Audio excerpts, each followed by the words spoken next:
میرا محترم عزیزو، قرآن کریم کی آیت 231 سے لے کر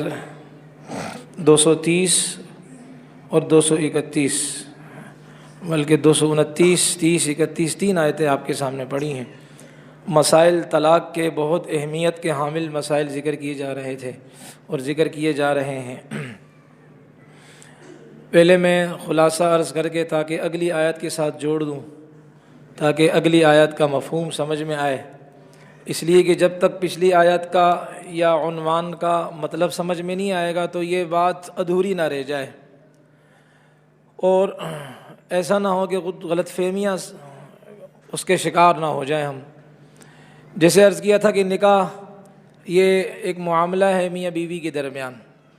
اور اسی طرح یہ ایک عبادت ہے۔ رسول اللہ نے اپنی حدیث میں فرمایا نا کہ 4 چیزیں سارے نبیوں کی سنت ہیں، اور اس میں سے ایک سنت کیا ہے؟ نکاح۔ تو نکاح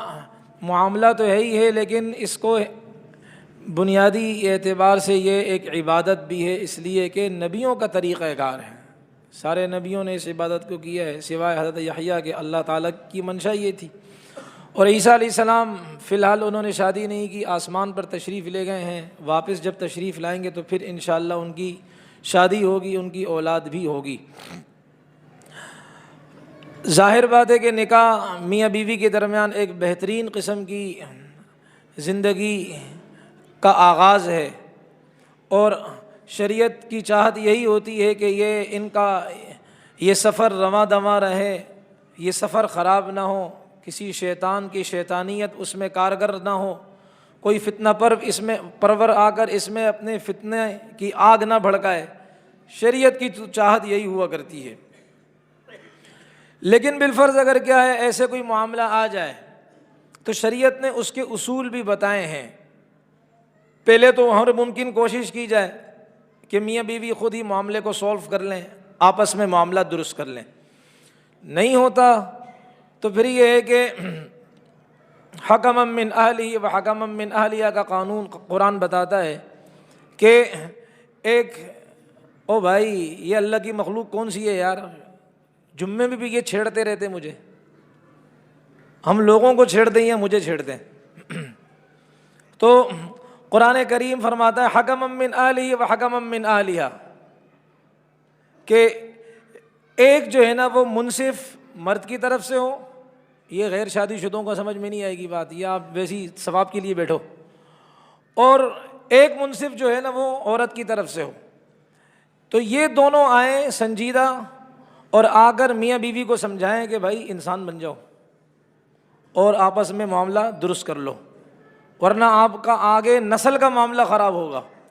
دیکھیں میاں بیوی کے جب تعلقات ٹوٹتے ہیں تو صرف ان کے نہیں ٹوٹتے، ان کی اولاد لاوارث ہو جاتی ہے۔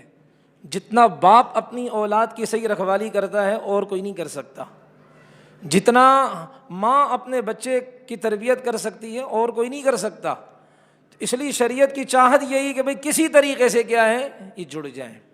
لیکن اگر نہیں جڑ رہے ہیں تو شریعت نے پھر بتایا آخری حل،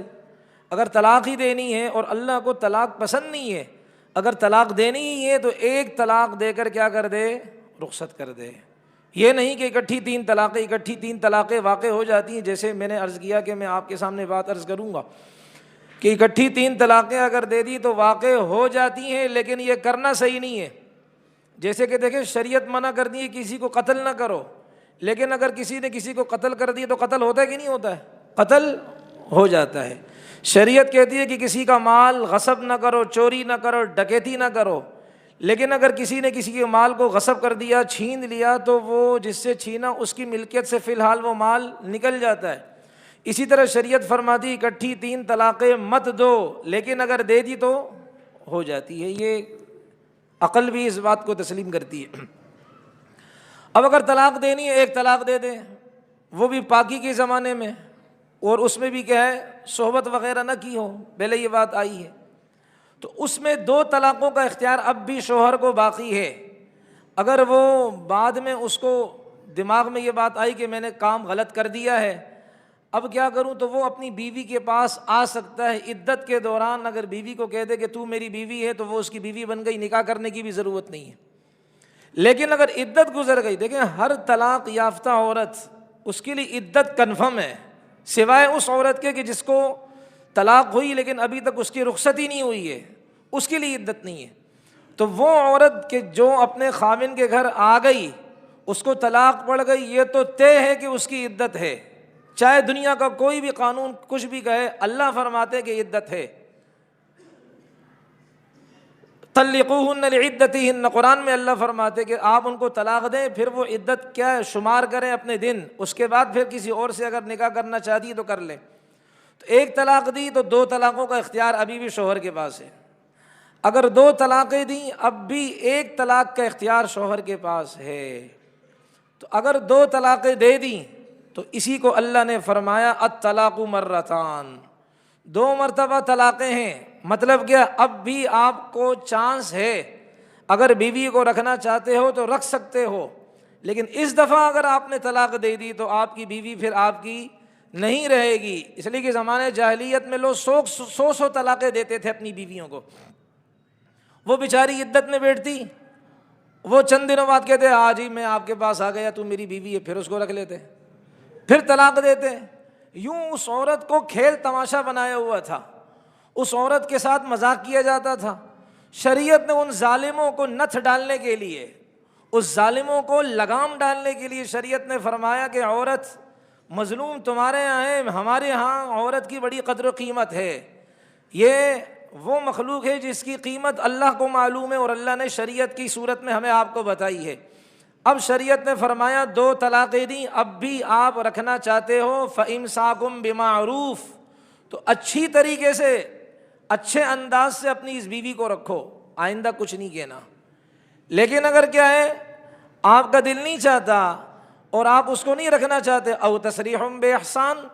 تو پھر اچھے انداز سے رخصت کر دو۔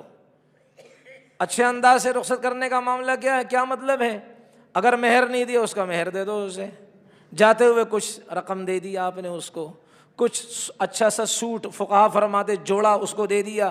کہ بھئی ٹھیک ہے معاملہ نہیں چل سکا، لیکن اس کا مطلب یہ نہیں کہ زندگی بھر ہماری آپس میں ایک دوسرے کی نفرت ہو، جیسے معاملہ ہوتا نہیں، بعض اوقات چل پاتا بعض اوقات نہیں چل پاتا۔ اس لیے شریعت دیکھیں، ایک اصول میں آپ سے عرض کروں، لوگوں کے بنائے ہوئے قانون اس میں تربیت کا پہلو نہیں ہوتا اور قرآنی قانون میں تربیت کا پہلو ہوتا ہے۔